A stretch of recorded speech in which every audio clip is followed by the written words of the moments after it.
World of Warcraft has a lot of creepy NPCs, but one of the creepiest, who also happens to bring forth one of the most interesting ethical questions in the entire game, is the troll known as Challe. Challe? Challe? Let's just say Challe. Introduced in the Burning Crusade expansion, we can find this mysterious troll located in the northern mountain range of Nagrand in Outland. From first glance, there isn't anything too unusual about this character. A traditional looking blue troll wearing some classic looking red robes with a long black cape draped over her shoulders and holding a red glowing staff, an outfit that would presumably say that she is some sort of magical spellcaster. But things start to get more interesting when you talk to her, because she will say, "Shh, keep your voice down, the babes are sleeping." What babes, do you ask? Well, if you look around, like even right next to her where you can find a baby troll right next to a baby tauren and a rattle in between, which these two babies hanging out here aren't too unusual in and of themselves. A troll with a troll baby, and maybe an adoptive tauren baby or a tauren friend's baby, nothing too unusual about that. But as we continue to look around this area, things get more and more unusual. Around her, you can see that smoker filled with some charred meat and a mysterious cauldron bubbling with green vapors. Walking into her home, you can see a lot of furs, like a lot. A few just scattered all around, as well as multiple stacks, most of which seem like bear pelts and kodo hides. But then you can find two more sets of a baby troll and a baby tauren right next to each other. In between them, you can find this giant bear holding two dream catchers above an orc baby and a night elf baby. Heading back outside, we can find a massive sandbox with a shovel and some buckets alongside a partially buried wagon, and of course, a stack of explosives. Some people speculate that the existence of these explosives would suggest that a goblin child lives here, but regardless, it is probably not the safest thing to have around a bunch of children. But on the opposite side of the sandbox is this massive skeleton with an orc child named Jera. Interestingly, this is the first child that we are interacting with, as everyone else has been babies. Where I use the word interact lightly because he doesn't have much to say. Nothing. He has nothing to say. But running around this area are two more children, a blood elf girl by the name of Sarah, as well as a human boy by the name of Challe. The two are just happily running around this area, playing tag, and presumably just having a great time. But you may have noticed an interesting thing that they are running around is this doghouse. A small and classic looking one with a bowl in front and some meat inside the house, which at first glance, the meat isn't too unusual to have in a doghouse, but you can see some flies flying around, which means the meat has been sitting there for at least a tiny bit of time. And nowhere around this entire area can you find a dog, which begs the question of why there is a doghouse here. Heading back over to Challe herself, we can see a very interesting thing with the spinning merry-go-round contraption with 4 tauren babies just dangling from it and spinning around in circles. This isn't too weird, though I would say it is spinning a bit fast, but it is just a very unusual sight to see. But then we can head behind the tent to see one final interesting sight, and it is a collection of cages, 2 metal and 1 wooden, with a pile of bones inside of the wooden one. And at the very front of this entire area, we can see this sign that says Challe's Home for Little Tykes, which is a slang word for small child. Where this sign would suggest that this is some sort of daycare, orphanage, or school designed for children, which, given the fact that there are a wide variety of children here, most of whom are babies, and that there are no other adults around, it would suggest that this place is more in the orphanage category, an orphanage ran by a random troll in the middle of nowhere in the mountains of Nagrand. But of course, if you take everything else into account, this location seems a bit more sinister than an orphanage. A potentially dead dog, a giant skeleton in a sandpit with explosives, torn babies being strung up, a bunch of hides, a mysterious cauldron, and cages with a skeleton in them. While we see nothing innately bad happening here, there are a ton of suggestions that this complex may be a part of a nefarious operation ran by this troll. And what exactly is that operation? Well, with the Burning Crusade expansion, we don't really know. There's a lot of speculation about this place, and generally speaking, people do find it creepy and unsettling, but there is not a solid answer to what exactly is going on here. In reality, some Blizzard developer probably thought it would be fun to create some vague, creepy area for players to think about and just called it a day. But for years, players came across this creepy area, and because of its vagueness, have speculated about what is going on here for years.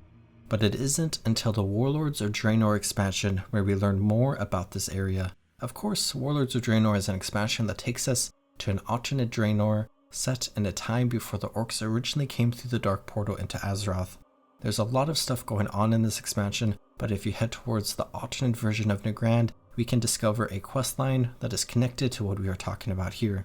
We can find an orc shaman by the name of Garok who is approaching the end of his life, where we learn about his life mate by the name of Dahaka, who was taken from him a long time ago, where throughout Garok's entire life, the loss of Dahaka is the worst experience and the greatest pain he has ever felt, where you can go and retrieve an ember blossom for him, and Garok will tell you about a woman named Challe, an orc who Garok had known in his youth, but while Garok has aged, Challe has stayed as youthful as ever. He reveals that Challe was jealous of his love for Dahaka and has always had a sneaking suspicion that Challe played a part in her death, but only a suspicion.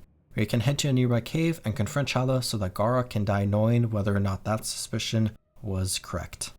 As you head into the cave, also known as Challe's lair, you can find this orc.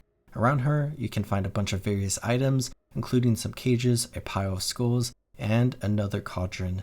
As you confront this orc, she reveals that she did in fact kill Dahaka, where she drained Dahaka's life from her body and into her own, killing the orc and empowering Challe in the process.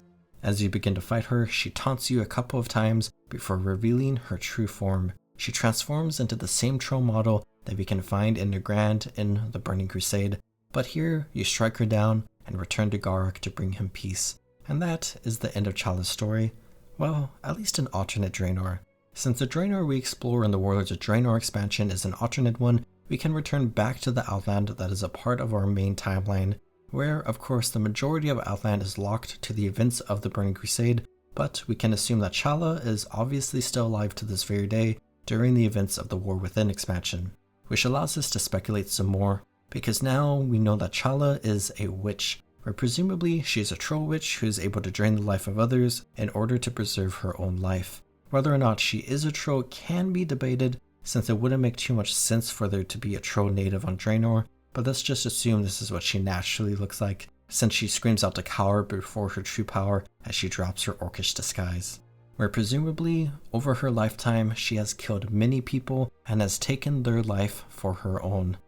But this entire story becomes a lot more sinister as we return to the environment in the Burning Crusade Nagrand, where we have now revealed the identity of Challe, who is a witch that drains the life of others, killing them.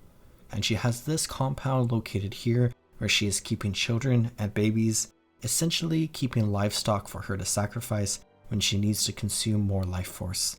And that is just a horrifying storyline. Where did these babies come from? We can assume they were kidnapped from parents, presumably mostly the parents of forces that have come through the dark portal, as we can find a human, a blood elf, a night elf, some trolls, and a bunch of Tauren. And maybe an even more horrifying thing to think about is the approximately 15-year in-universe time difference between the Burning Crusade and the War Within, where we can assume that many of the children we see here are no longer alive, and that there may be new children kept here against their will.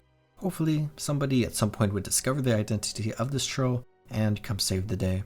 But that brings forth an incredibly interesting ethical question. As we travel to an alternate timeline, we discover the identity of Challe in that timeline, where when we return to the main timeline, we can then confront this character with the knowledge we gain from that alternate timeline. If we take a look at the bigger picture, is that something that is okay?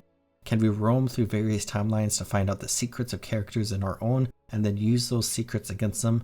On one level, what if the actions of Challe are different in this timeline compared to the Warlords of Draenor one?